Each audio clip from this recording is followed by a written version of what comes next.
So, Adam, when you think of Walt Frazier, what's the first thing that comes to mind? Rhyming. I think of rhyming. All of his little clever play on, words and rhyming schemes that he comes up with for broadcasts. He's been obviously involved with the Knicks, 50 years beyond playing with them. And just, yeah, again, just like I said with Julius Erving, like that 70s cool, just the kind of like, he's the man, he knows it, dresses the part, and has like continued that legacy all the way up until today. So much so I actually have a little prop here. I have a book, Walt Frazier, A Guide to Basketball and Cool. Rockin' Steady is the name of the book. It's awesome. I got this a few years ago, and I was flipping through it today, obviously in preparation for this episode. But yeah, I just think he's the man. He's one of my favorite kind of old school players, and I'm so glad that we get to do him now. I feel like he is always a target for me in any all-time draft I do, like or any 2K draft we do. I feel like he's always a guy that I want on my team, and I think he is just because of, like you said, his all-around skill set as a player. But man, we talked about it with Dr. J, like how he was like the late 70s, cool 70s, like 70s cool kind of vibe. I mean, Frazier was the start of it all. Like how he came dressed to games. I mean, that's just the bane of it all. Was just like he was the guy who started, like, I mean, correct me if I'm wrong, he feels like the guy who started the walkway down like for games. Like he was the guy who made it cool.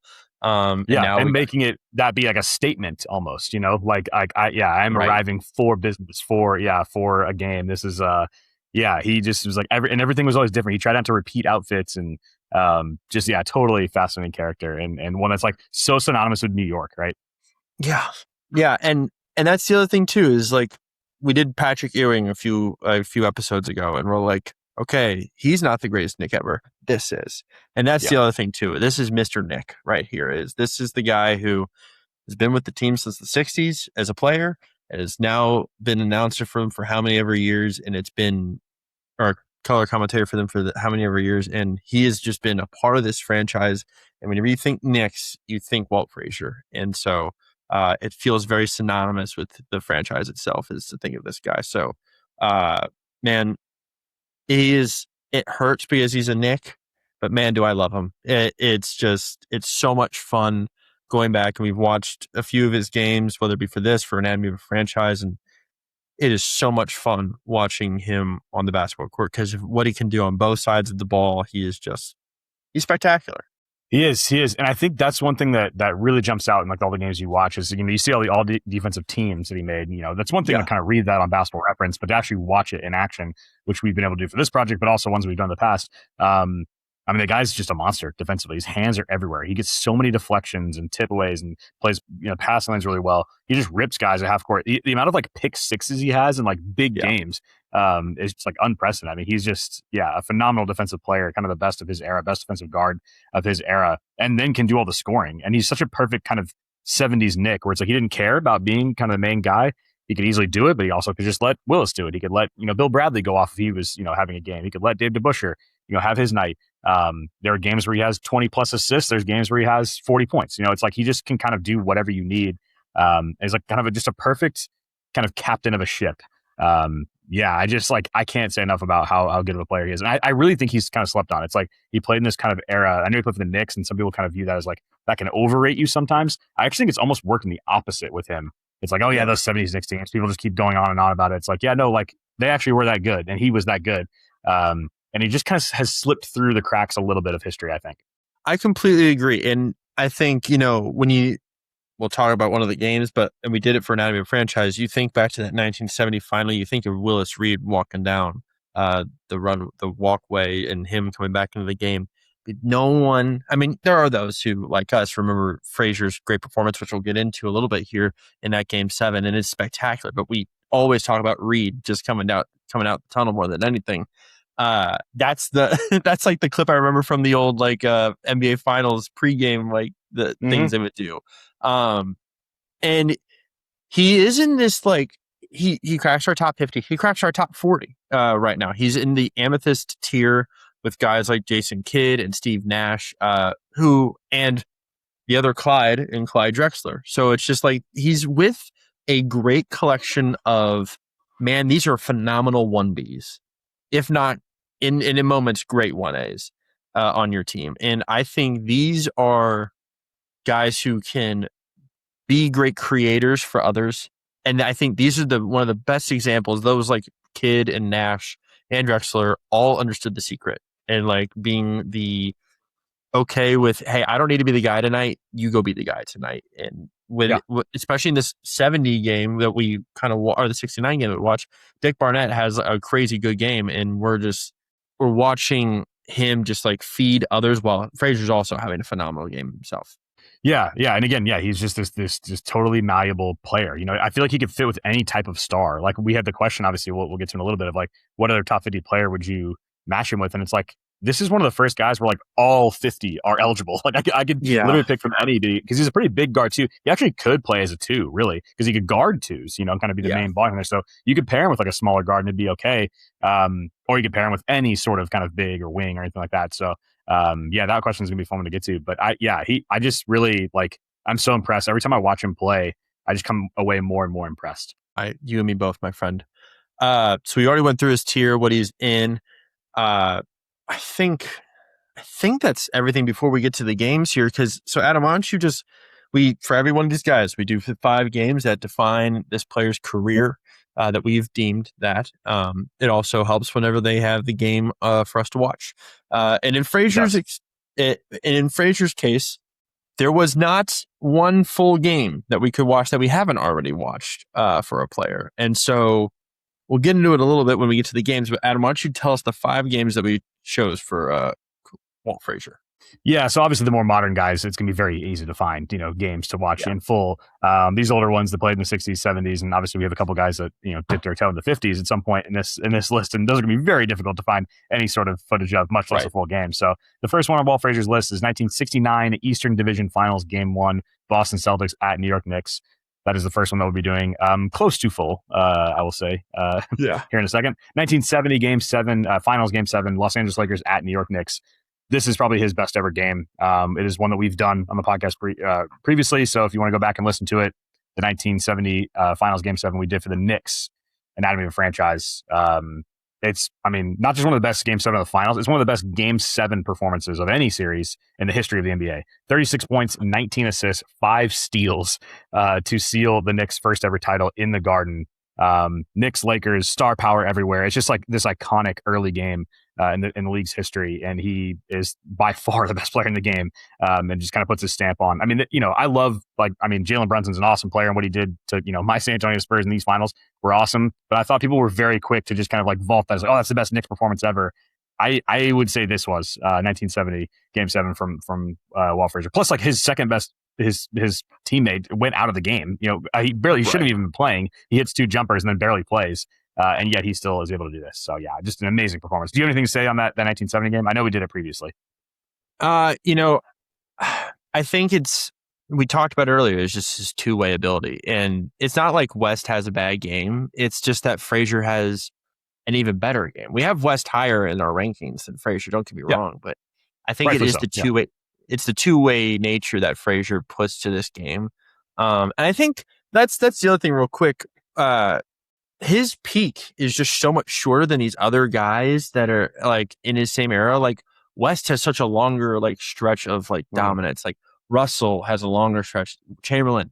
Frazier has these like 7 years that it's like building into being, holy crap, you're phenomenal. And then it just stays and plateaus right there. And so outside of that, especially once he goes to Cleveland for like those last few years, it's just like, ugh. So I don't know. There's like that 6 or 7 year stretch where he's winning. I think it's 7 years, right? Where he wins all defensive, or is it 8?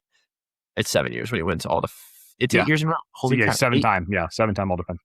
Yeah. 7-time all defensive. Oh, it's 8. It's 8-time. Oh my gosh. Wait, hold on. 8. Okay. Yeah. No. Okay. Well, Basketball Reference is stupid. And it says 7 up top, but I'm counting 8. So get your numbers right. But he's an 8-time all defensive in a row, 8 years in a row where he's all defense. And it's pretty great. So I'll just say that his peak might be shorter, and that's why we don't have him as high on the list. But man, if he has like 1 or 2 more Django blocks to it, we're like, man, this is this is pretty solid. Yeah, I think that's a good way to put it. Is like that's probably what keeps him in this kind of 30 to 40 range rather than the kind of 20 to 30 or even possibly higher range. Because I think some of those other guys that we have ahead of him just stacked, but just much more really high quality seasons. He also played in an era where guys did not play 20 years. So like we're not necessarily measuring like, oh, well, if you played in the 70s, you must play 20 years, just like some of the current players say. Like that, nobody did that, right? So like even these guys who played really long time for their age, the Oscar Robertsons, the Jerry West, like they only played 14 years. So it's you almost have to do longevity based on era rather than just like straight up like measuring it versus each other directly. So but we'll continue with the list. 1973 Eastern Conference Finals, Game 4. This is the second game that we're doing, close to in full. So we'll talk about that one more in a second. And then the 73-74 regular season. So this is just a few months later. Knicks at Lakers. Frazier scores 44 points, 7 rebounds, 5 assists, and 6 steals in a 106-91 win in LA in a rematch of the previous season's finals. He's still just at the top of his game at this point. Just a ridiculous performance. 1974 Eastern Conference semifinals, Game 5. The Capital Bullets, the one year they were called the Capital Bullets instead of Baltimore or Washington, at the New York Knicks. Frazier scores 38 points on 16 of 26 shooting to help the Knicks win a thriller 106-105 and to take a 3-2 series lead in a series that they would go on to win. This is obviously the defending champs, and they're kind of on the ropes there for a second. It's 2-2 series, and he goes nuts to win this Game 5 and take the series lead. So awesome games for him. But so it's 1969, 1973 are the two that we found at least close to a full game of. So Adam, when you look at this list of games, we have the 1969 and the 1973 game that we're doing. We go back to 1969. Let's talk about the first game that we're watching here. Why don't you tell us how we got here to this Game 1 between the Celtics and the Knicks back in 1969? Yes, so this is the Celtics and Knicks. This is on April 6th. This is the Eastern Division Finals. They used to call it the divisions rather than conferences. The Knicks were 54-28 in the regular season, the number 3 seed in the East, where they swept the number 1 seed Bullets in the Eastern Division semifinals. And at this point, it was 1 versus 3, 2 versus 4 was the matchups in the playoffs. Kind of crazy. But the number 4 seed Celtics had upset the number 2 seed Sixers in the other semifinal. So that obviously set up this Eastern Division Finals. This was Frazier's second year in the league. He had made a pretty big statistical jump in year 2, gaining all defensive first team honors as well that season. He obviously, he's one of the best defensive guards ever. And this is the first year where he gets first team all defense. In the semis, he had averaged about 20 points, 13 assists, and 7 rebounds a game to help the Knicks sweep the Bullets. The Knicks at this time were obviously led by other players like Willis Reed, Dave DeBusschere, and aided by Dick Barnett and Bill Bradley, coached by Red Holzman, of course. And this is the last year of the Russell Celtics dynasty. And Havlicek had not taken over, had taken over at this point as the best player on the team. Russell's still the stalwart and the defensive anchor, but Havlicek was the best overall player at this point. And that kind of set us up for this Game 1, which is not quite a full game, but it's as close as we could get to one of these kind of 69 games, which we really wanted to do. Yeah, both of these games, it was tough to get for this guy. I mean, for Frazier, we did one in for the Navy franchise, like we said, we did the 1970 finals where they played the Lakers and that's his best game in Game 7. But just to get a lot of this game was important. Now, that being said, I like to know my Celtics history, Adam, as a Celtics fan. The name M. Bryant just never rang a bell to me until this game. And I was just like, oh, I had to do more research for just the Walt Frazier episode, because I went down a rabbit hole of just who different players are in this game. And this is M. Bryant's one of 2 seasons he has in Boston. But it's just this is like you said, this is the end of that Celtics run with with Russell, and that's the one name on this roster, and he plays 40 minutes in this game apparently, and I just had no idea who this body was. But this Frazier game is, you said it's his second year, and it's just such a special game as it is a Willis Reed, Dick Barnett offense, DeBusschere too, but with Frazier stepping up just this early in a series, it was pretty crazy. And I had this stretch in the second quarter where he has at this point they're not tracking steals, they're not tracking blocks at this point, but there's a stretch in the second quarter where we talk about his being a defensive magnet to players. There's 2 plays where one rips Bailey Howell, and then he rips Larry Siegfried in the second quarter, and it's within the 4 or 5 play stretch, and you're like, this is incredible. And we added a category last week that I can't wait to get into for him that I want to get to a future player. But man, he is just I'm going to strip and score. It's just a strip and score kind of player. It's not the pick six, it's the strip six that I like to call it. Whenever a guy fumbles and scores in football, this is when he is just at his best, when he can just pick your pocket and go. Yeah, he is. I mean, we mentioned it already a little bit earlier, but like just an absolute hound on defense. Like he's not like overly quick. Like I mean, he's got really quick hands, but like his foot Yes. speed is not like he's not a guy. He's not like a De'Aaron Fox in his prime where he's just like darting up the floor. It's like it's a little bit different. I mean, he just kind of tracks you. It's almost like he just is like mirroring you at all times. Like he's so good at reading. So I actually been reading a lot of his book, which is called Rock and Steady.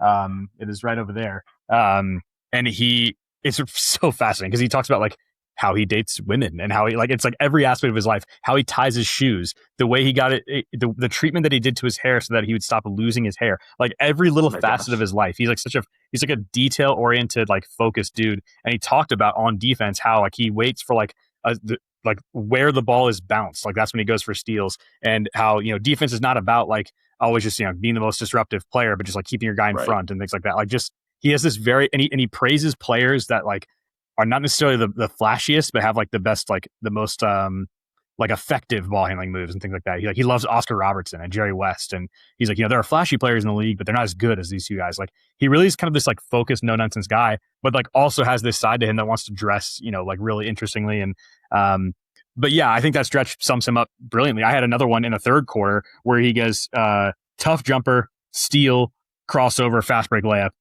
Just shows the whole package in like 9 seconds. It's just like this perfect, just like everything about Frazier, like scoring from a difficult angle, getting the steal, evading the defense, and just like this very smooth layup. It's just like, yeah, that was him in a nutshell right there. That was like 10 seconds. There is also, and I think it's also in the third quarter where, man, it was hard to remember when we were watching this clip, watching this game, like where we are in the game. But there's a stretch where it's Barnett and Bradley who have like back-to-back buckets, but it's because Frazier's creating them for him. Because, Bill Bradley, former senator, governor, which one? Senator, right? Senator. Yeah. Yeah, that's right. Senator Bill Bradley. I wanted to make sure I get the title right for the man.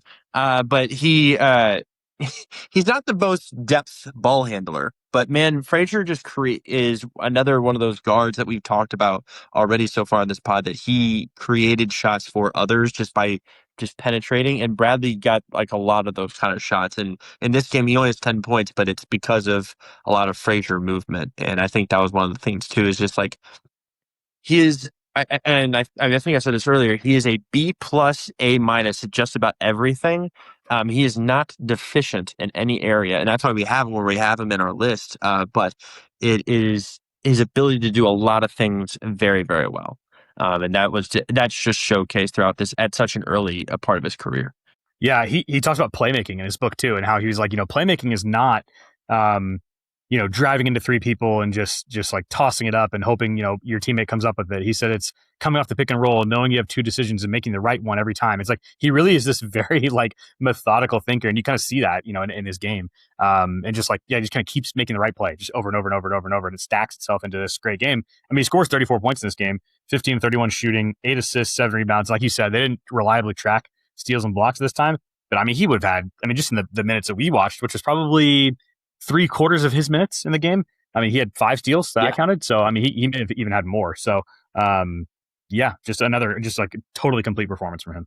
So for the non-basketball moment, they called him Clyde a few times in this game, and I had to remind myself that they do. And I was like, wait, it's not Frazier. And I'm like, who's this Clyde guy? And I'm like, oh wait, it's Frazier's nickname that they have for him. And I'm like, so when I think of Clyde, I think of Drexler, and I'm like, it's like just the shift in my head. I'm like, oh wait, it's not Clyde the Glide. This is Walt Clyde Frazier. And so honestly, that was one of those things I was like, I just had to bring myself back to reality. I'm like, hey, come back to it, Mitchell. It's a different guy. Or it's the same guy.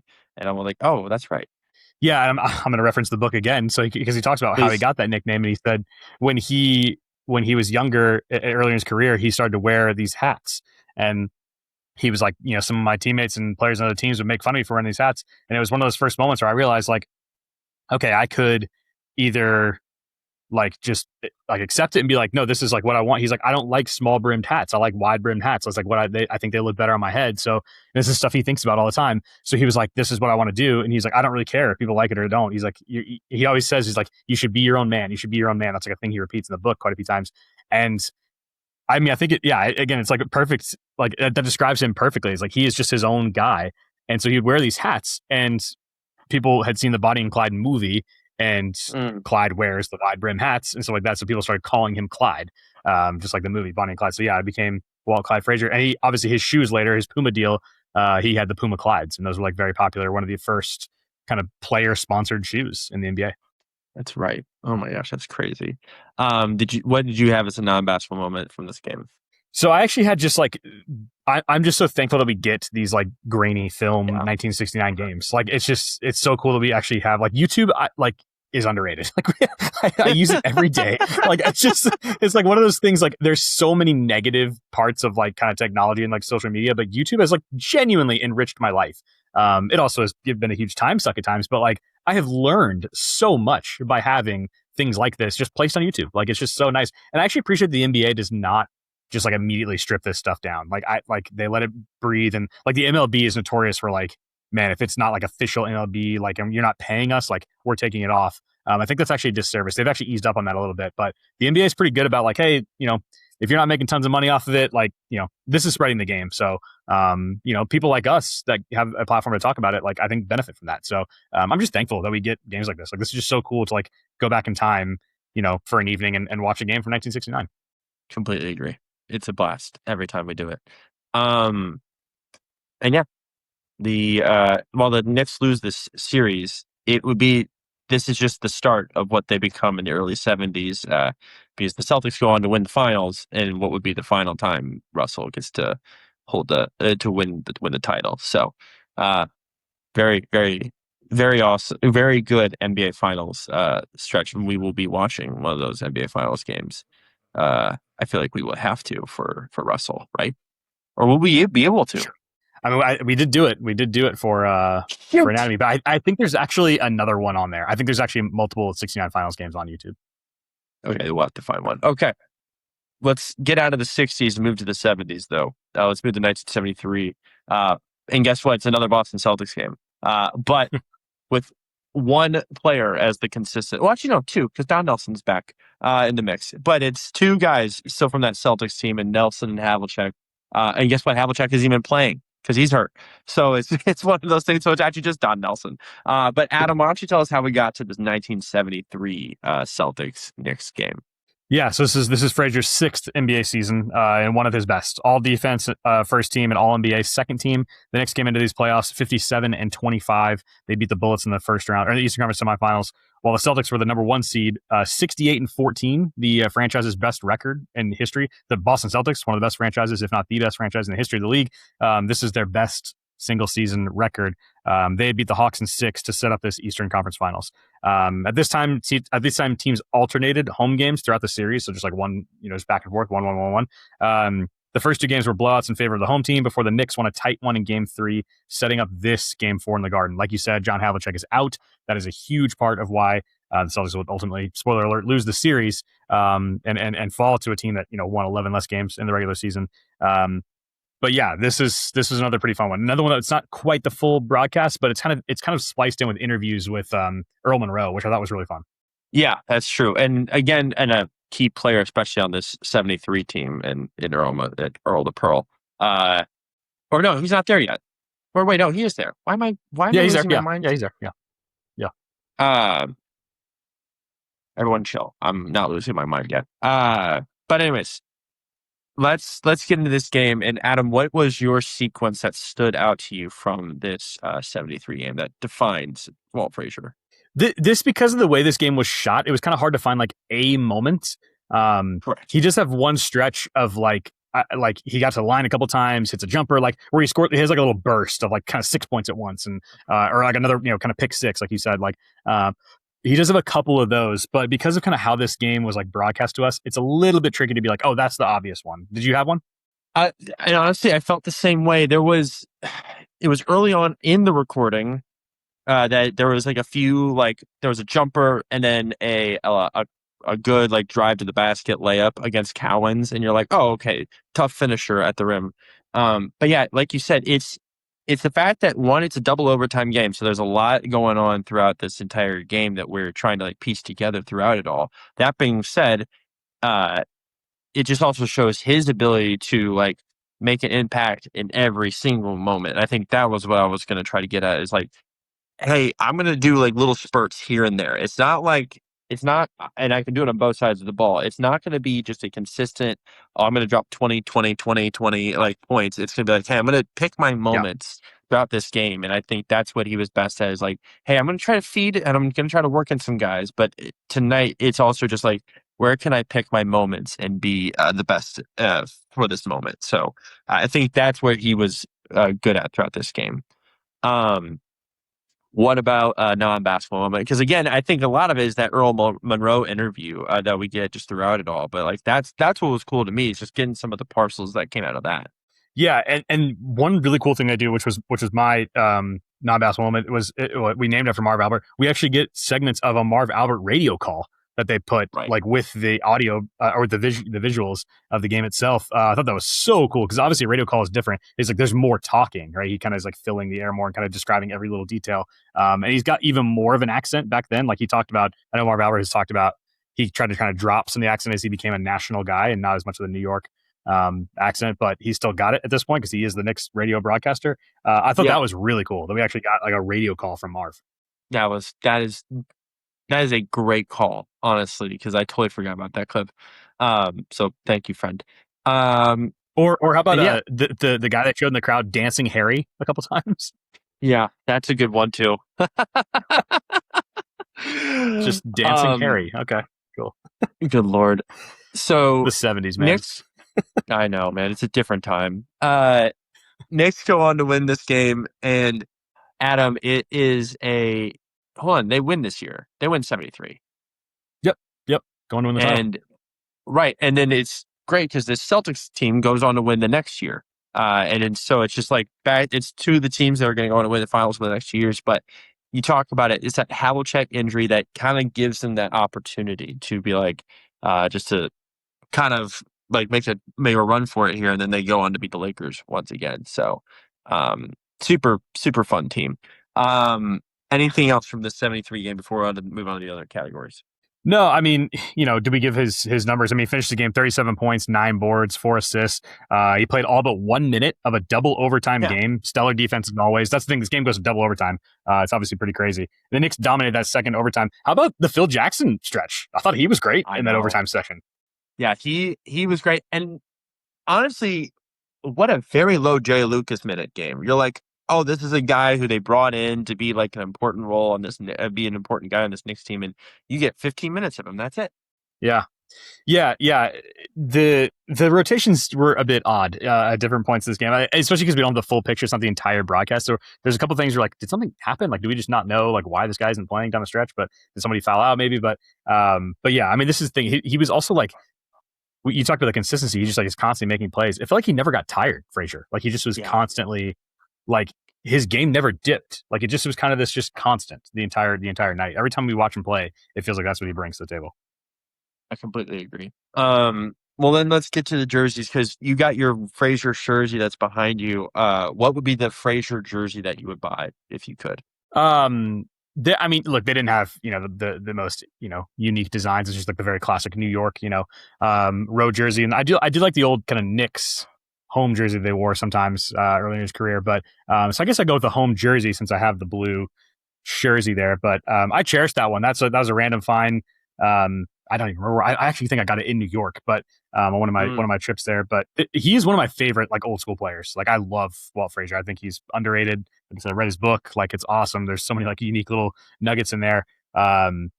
Just love watching him play. I think he's honestly like one of my favorite kind of pre my time players. I completely agree with you because he's underrated on like 2K games, so guys don't like want to choose him like in any. And we're in the midst of our all-time draft right now that we're doing for our 2K league that we've created. But he's a guy that I've picked in drafts past between our crew, and so this is one of those ones where I'm like, man.